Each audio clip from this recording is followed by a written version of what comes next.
بسم الله الرحمن الرحيم.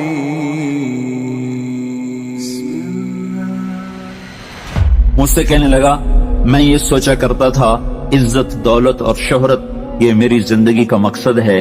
صرف 22 سال میں مجھے سب کچھ مل گیا، عزت بھی، دولت بھی، شہرت بھی، لیکن دل اسی طرح پریشان. 100 بار چمن مہکا، 100 بار بہار آئی، دنیا کی وہی رونق، دل کی وہی تنہائی. تو رونق بھی ہے، بہار بھی ہے، پھر دل کیوں اداس ہے، پھر دل کیوں پریشان و غمگین ہے؟ کہ اس سوچ نے مجھے یہ مجبور کر دیا کہ میں نے مقصد کے انتخاب میں غلطی کھائی ہے. مقصد کے پانے کے بعد تو آدمی چین میں آتا ہے. مجھے اگر عزت دولت شہرت میرا مقصد ہے، مجھے مل چکا ہے، پھر مجھے چین کیوں نہیں، پھر مجھے سکون کیوں نہیں؟ تو مجھے پتا چلا کہ نہیں، مقصد زندگی کچھ اور ہے. میں نے کہا شکر کرو تمہیں جلدی پتا چل گیا. بعضے تو زندگی گزار جاتے ہیں اور انہیں موت تک نہیں ہوش رہتا کہ میں کیوں آیا تھا اور میرا کیا مقصد تھا. جو لوٹ آئیں کچھ کہنا نہیں، بس دیکھنا انہیں غور سے، جنہیں منزلوں پہ خبر ہوئی کہ یہ راستہ کوئی اور تھا. چل چل تھک گئے، جب آگے پہنچے تو دیکھو غلط جگہ آ گئے. واپس مڑنے کا وقت ختم ہو چکا ہے، شام ہو چکی ہے، اندھیرے چھا چکے ہیں، اب واپس مڑنے کا راستہ نہیں ہے. شکر کرو کہ اللہ تعالیٰ نے ہمیں ایمان کی دولت عطا فرمائی. اور تم 22 سال کی، تم جلدی 30 برس کی عمر میں ہی تمہیں ہوش آ گیا کہ نہیں میری زندگی کا مقصد کوئی اور ہے. اس نوجوان نے کہا ہم دن میں 5 نمازیں پڑھتے. اس لڑکی نے کہا یہ تو بہت زیادہ ہے. تو اس نوجوان نے کہا لمبی خیر بات ہو جائے گی، آخری بات بتاتا ہوں. تو جب وہ بات ختم ہو گئی تو اس لڑکی نے آگے ہاتھ بڑھایا کہ اچھا خدا حافظ. تو اس نوجوان نے کہا میں آپ کو یہ ہاتھ نہیں لگا سکتا. اس لڑکی نے کہا کیوں؟ کہ یہ ہاتھ میری بیوی کی امانت ہے، یہ صرف اسی کو چھو سکتا ہے اور کسی کو نہیں چھو سکتا. تو لڑکی کھڑی تھی، اس کی چیخ نکلی اور زمین پہ گر گئی اور اس کی ہچکیاں لگ گئیں اور وہ پھوٹ پھوٹ کے رونے لگی اور کہنے لگی وہ لڑکی کتنی خوش قسمت ہے جس کے تم خامند ہو، کاش یورپ کے مرد بھی ایسے ہوتے.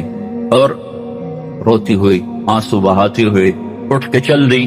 تو اشفاق مرحوم کہنے لگے میں نے اپنی بیوی سے کہا بانو آج وہ تبلیغ ہوئی ہے کہ لاکھوں کتابیں چھپ کر بھی وہ پیغام نہ پہنچتا جو یہ لڑکا اپنے عمل سے پہنچا گیا. تو ہمیں ایک زندگی کا میرے عزیزوں مقصد ملا ہے. اللہ ہماری منزل ہے، ہم اللہ کو سامنے رکھ کے زندگی گزارنے والے ہیں. ہم آزاد نہیں ہیں، ہمیں اللہ دیکھ رہا ہے، ہماری اللہ سن رہا ہے. اللہ ہمارے ساتھ ہے، اندھیرے میں، اجالے میں، تنہائی میں. کسی سے بھی چھپ جاؤ، اللہ سے نہیں چھپ سکتے.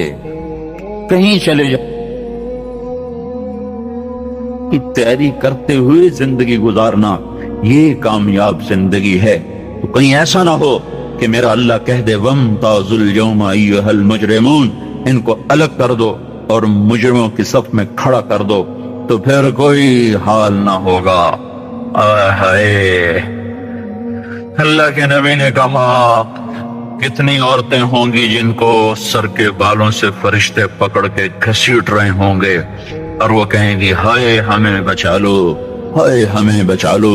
اور کتنے مرد ہوں گے جن کے جبڑوں میں ہاتھ ڈال کر فرشتے ان کو گھسیٹ رہے ہوں گے، وہ کہیں گے ہائے ہمیں بچا لو، ہائے ہمیں بچا لو. تو اس وقت اللہ کہے گا اولم نعمرکم ما یتذکر فیہ من تذکر وجاءکم النذیر. میرے بندے یہ چند آنسو دنیا میں بہا لیتا، جو آج تو کر رہا ہے دہائیاں دے رہا ہے، یہ تو دنیا میں دے لیتا تو آج اپنے رب کی رحمت کو دیکھتا.